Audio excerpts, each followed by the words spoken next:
விடுதலை சிறுத்தைகள் கட்சி மது ஒழிப்பு மாநாட்டை நடத்த போகிறது. அந்த மாநாட்டுக்கு அதிமுகவையும் நாங்கள் அழைக்கிறோம், அவர்களும் பங்கேற்கலாம் என்று சொல்லியிருக்கிறார்கள். இது குறித்து நம்மிடையே பேச அதிமுகவின் மூத்த தலைவர்கள் ஒருத்தர், அதன் அமைப்பு செயலாளர் முன்னாள் அமைச்சர் ஜெயக்குமார் அவர்கள் இணைந்திருக்கிறார்.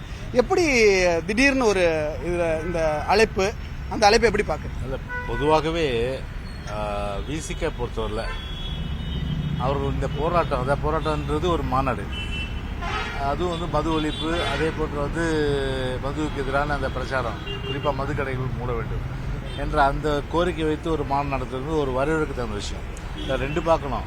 அது வரவேற்க தகுந்த விஷயமா ஒரு பட்சத்தில் இருக்கிற நேரத்தில், ரெண்டாவது எங்களுடைய கட்சி அதற்கு அழைப்பு விடுத்தது என்பது அதை பொறுத்தவரையில் நாங்கள் வரவேற்கிறோம். ஆனால் ரெண்டாவது விஷயத்தை பொறுத்தவரை நாங்கள் வரவேற்றாலும் கூட அந்த மாநாட்டில் கலந்து கொள்வது குறித்து கட்சி தான் முடிவு செய்யும். கட்சியினுடைய தலைமையும் கட்சி தான் முடிவு செய்யும். அதனால் நான் அதில் முடிவு செய்ய முடியாத ஒரு விஷயம். மாநாட்டில் கலந்து கொள்வதா குறித்து என்பது கட்சி முடிவு செய்யும். பொதுவாகவே இந்த 3 வருஷத்தில் திமுகவுடைய தோழமை கட்சிகள், கூட்டணி கட்சிகள், அந்த கூட்டணி கட்சிகள் பொதுவாக கருத்து வேறுபாடுகள் 1000 இருக்கு. ஆனால் அது ஒரு நெல்லிக்காய் மூட்டை போல, அதே போன்று நீர் பூத்த நெருப்பு போல தான் இருக்கு. ஏன்னா இன்றைக்கு திருமாவை பொறுத்தவரை அவருடைய கட்சி கூடயே இன்னைக்கு தமிழ்நாட்டில் ஏற்ற முடியாத ஒரு நிலைமை இன்னைக்கு.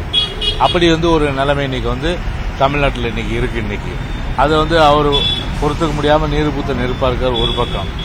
ரெண்டாவது, தலித்துகளுக்கு எதிரான அந்த போராட்டங்கள் ஒரு தொடர்ச்சியாக தலித்துக்கு எதிரான தாக்குதல்கள், குறிப்பாக தென் மாவட்டங்களும் சரி, அதே போன்று வேங்கவேல் விஷயத்தில் இன்றைக்கும் கூட எந்த விதமான அளவுக்கு இவ்வளோ டெக்னாலஜி இம்ப்ரூவ், அதாவது பெரிய அளவுக்கு டெக்னாலஜி வளர்ந்துவிட்ட சூழ்நிலையில் இன்றைக்கு கூட இன்னைக்கு அந்த குற்றவாளிகளை கண்டுபிடிக்க முடியாமல் இந்த போலீஸ் திணறுகிறது. எனவே இந்த மாதிரியான ஒரு செயல்கள் எவ்வளவு காலம் அவங்க பொறுத்திருப்பாங்க?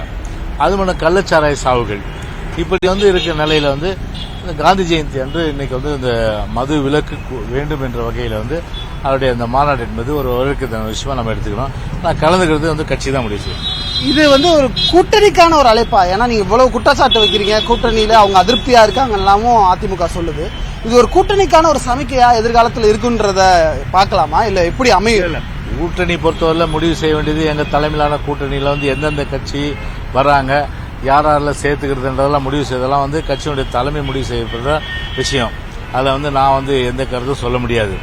ஆனால் பொதுவாகவே திமுக தோழமை கட்சிகள் இப்போ மக்களுடைய இந்த விரோத போக்கு இந்த கார்பரேட் அரசாங்கம் அதை கடைபிடிக்கிற சூழ்நிலை, அவங்களை பொறுத்தவரை இன்னும் போராடாம இருக்காங்களேன்றதுதான் பெரிய ஆச்சரியக்குறி. அதனால தேர்தல் நெருங்க கண்டிப்பா இதனுடைய அந்த மக்கள் விரோத போக்கினுடைய அந்த திமுக செயல்பாடுகள் முழுமையான அளவிற்கு அவர்களும் எதிர்த்து போராடக்கூடிய ஒரு நிலைமை நிச்சயமாக உருவாகும். மிக்க நன்றி. ஒரு முக்கியமான டெவலப்மெண்ட் இருக்கின்ற ஒரு சூழல்ல ஒரு கருத்தை தெரிவிச்சிருக்கிறீங்க. அதிமுக இந்த மாநாட்டில் பங்கேற்குமா என்பதை பொறுத்திருந்து அதன் தலைமையில் எவ்வாறாக முடிவெடுக்கிறது என்பதை பார்க்க வேண்டும். ஒளிப்பதிவாளர் பாண்டியனுடன் நியூஸ் 18க்காக சுபாஷ் பிரபு.